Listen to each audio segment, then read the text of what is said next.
అందరికీ నమస్కారం. కొండేపి నియోజకవర్గంలో అధికార పార్టీ దోచుకో పంచుకో దాచుకో ఇదే నినాదంతో వారి మధ్య వాటాలు పంచుకునే క్రమంలో ఒకరిపై ఒకరు విమర్శలు చేసుకుంటున్నారని మాజీ మంత్రి ఆదిమూలపు సురేష్ ఘాటుగా వ్యాఖ్యలు చేయడం జరిగింది.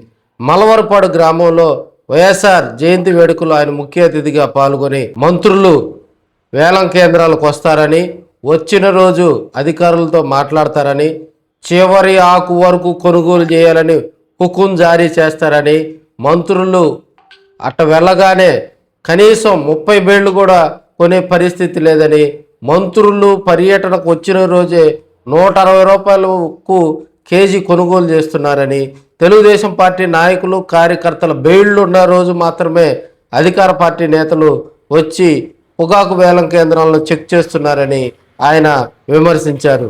కొండేపిలో మంత్రి గారు ఉన్నారు. మంత్రి గారు మరి ఆయనకు ఆ రోజు నన్ను అన్నాడు, ఎక్కడ నుంచి వచ్చినాడు వలస పక్షి అన్నాడు. మరి ఈ రోజు నువ్వు జైలు పక్షి అయిపోయినావయ్యా, నువ్వు బందికానంలో ఇడికిపోయినావు. ఈ రోజు నీ కంట్రోల్లో ఏమీ లేదు. ఇక్కడ ఈ రోజు నీకు తెలియకుండానే ఈ యొక్క నియోజకవర్గంలో ఎంత అవినీతి జరుగుతుందో మనం పేపర్లో చూసినామా లేదా? ఏదో సాక్షి పేపర్లో రాసింది కాదు. సాక్షి పేపర్లో అయితే మీరు రాసుకున్నారు, వాళ్ళ పత్రికల్లో రాస్తున్నారు. వాళ్ళ పత్రికల్లో వాళ్ళు రాసుకొని వాళ్ళు కొట్టాడుకుంటున్నారు. పంచుకోవడంలో తగాదాలు వస్తున్నాయి. ఇదిగో మద్యం నాది, మరి రేషన్ బియ్యం నాది, ఇసుక నీది, మట్టి నాది, నీది నాది, నీది నాది.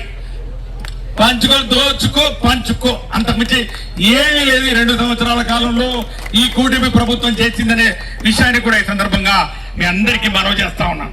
అభివృద్ధి లేదు, ఈరోజు సంక్షేమం లేదు, కార్యక్రమాలు లేవు. రాఘవరెడ్డి అని అంటున్నాడు, ఈ సమయం కాదో లేదో మెజారిటీ తోటి గెలిపించి ఆయన పంపిస్తే పొగాకు రైతులకు గిట్టుబాటు ధర జరగట్లేదు, అయ్యా కొంచెం చూడండి అని మనం అంతా రోడ్డు మీదకి ఎక్కి ఇబ్బంది పడతా ఉంటే, మంత్రులయ్యా మీరు, ఎమ్మెల్యేలయ్యా మీరు వెళ్ళి చూడండి అంటే వాళ్ళు కూడా చేతులు ఒప్పుకుంటూ ప్లాట్ఫామ్ మీదకి వస్తున్నారు. ప్లాట్ఫామ్ మీదకి వచ్చి వాళ్ళు కూడా ఏమయ్యా పెంచండి అయ్యా రేట్లు అంటారే తప్ప 30,000 ఇవ్వండి, 36,000 ఇవ్వండి, జగన్మోహన్ రెడ్డి గారు వచ్చినప్పుడు 36,000 ఇచ్చినారు అది ఇవ్వండి అని వారి నోట్లోంచి ఒక్క మాట వచ్చిందా? వాళ్ళు మంత్రులు వచ్చిపోయినారు. మంత్రులు వచ్చిన రోజు కూడా తీయండి, మన ప్లాట్ఫామ్ లో రికార్డు తీయండి. మంత్రులు వచ్చిన రోజు ఆ రోజు కూడా 30% బెయిల్ వెనకొచ్చినాయి. 30% బెయిల్ వెనకొచ్చినాయి. రేట్లు కూడా 16,000 పడ్డాయి, 18,000 పడ్డాయి, 20,000 పడ్డాయి. ఎవరిని మోసం చేయడానికి?